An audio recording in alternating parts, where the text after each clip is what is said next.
Okay guys, it's me. I'm going back home from the gym, and I just got inspired by something, and I wanted to share this with you. So the topic is gonna be, I can only speak from my own experience. So today's topic is gonna be, guys, trusting your instinct.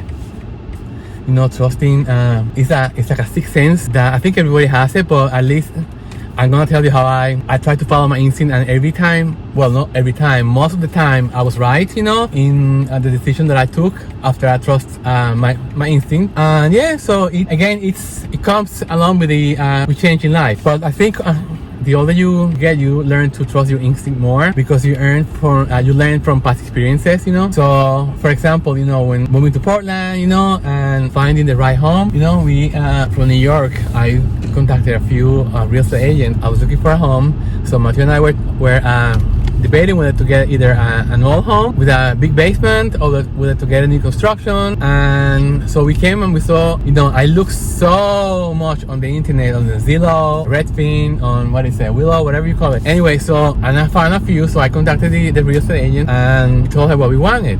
So when we came to Portland, Matthew came in first. We were trying to rent a house before we decided to buy a home.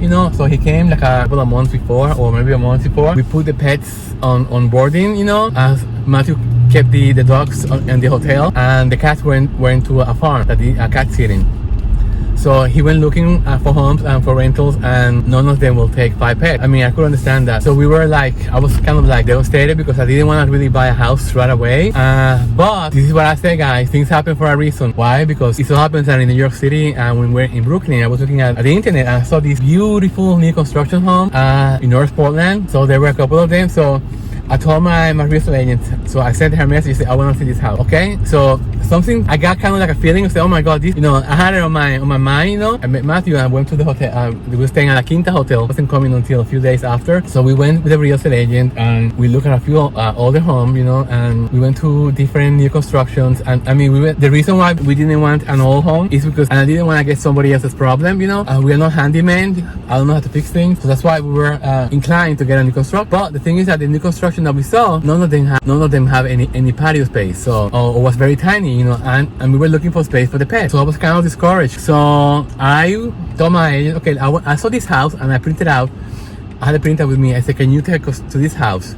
I know there are 2 houses. One is blue and one is beige. That's when we went to the house they were living now. So when we first saw the house, I was like, oh my god. When you stop in front of something and you get the feeling like, oh my god, this is it, without even walking into it.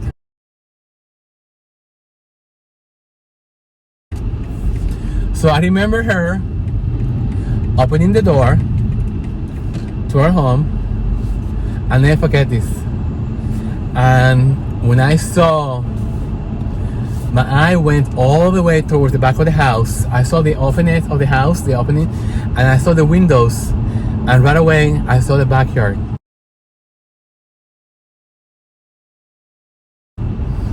Or what I saw this. To me, it was huge. So I walked in there and then I looked at the house. It was so big for me. It was so huge. And I walked in, and the first thing I did was look at the kitchen. It was a huge kitchen for us. It was open space, which is what we wanted. And then we saw the backyard. It was huge. I mean, it wasn't an acre of land, but it was to us. It was very big for me. It was the biggest backyard, and it was like a blank slate. So, and we had the 2 beautiful trees in the back, and they were the Douglas fir, and they gave beautiful shadow to the backyard, which is what we wanted. And it was only grass in there. Without even going upstairs, guys, I looked at Matthew and I said yes. So we went upstairs. We saw the master bedroom. We saw the master bathroom. It was huge. I was like, oh my god, I felt like I was in Dynasty. I thought, that's how big the house looked to us, and so beautiful, and everything was perfect, and every detail was beautiful. It was calling my name, you know, and I told my real estate agent, you know, this is it. I don't want to look at anything else. Because that's the way I am. When I want something, I go for it, and I say, I'm not looking for anything else. This is my house. This is what we're gonna do.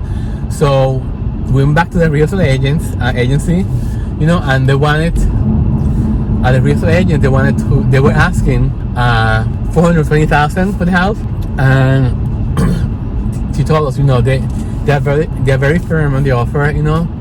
It's brand new construction. And I said, would you like to look at the other one, the blue one? I said, no, I don't like the blue house. I want this one here.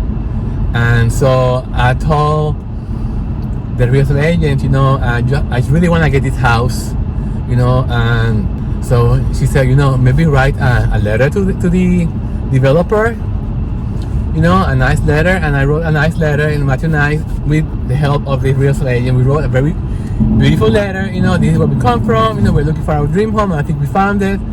You know, we're offering cash for the house. So we gave an offer for the house, and I remember we offered $412, all cash. So we gave it to the real estate agent.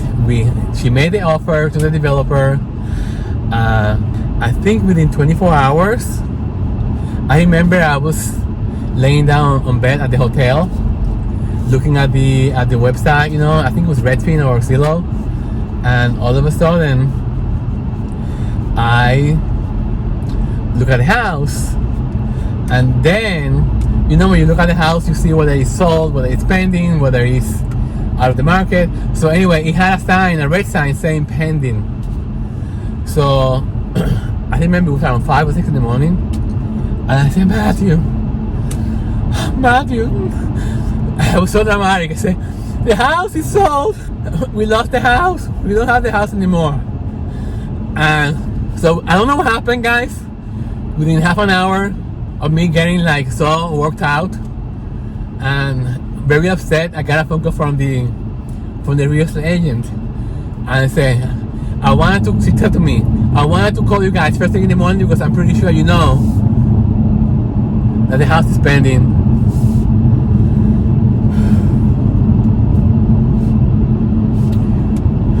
Okay, hold on. She said to us, they took the offer, and the house is yours.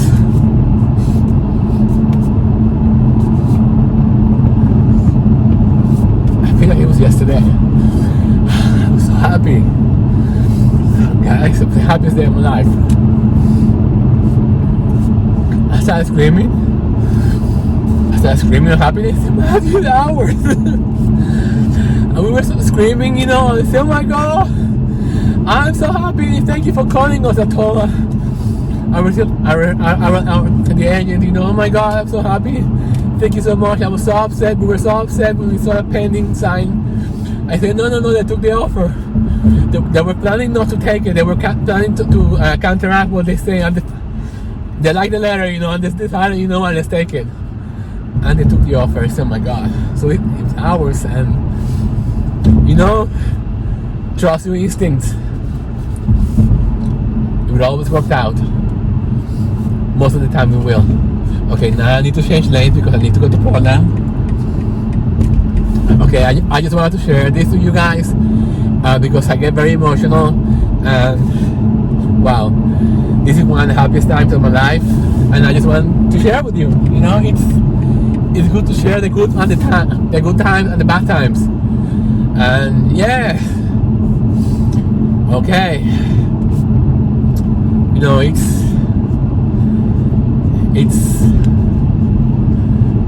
I feel good when I share this with you guys. So I know I'm a drama queen, but que será, guys. I'll talk to you in the next one. Be well. Take care of yourself. I love you. Yes.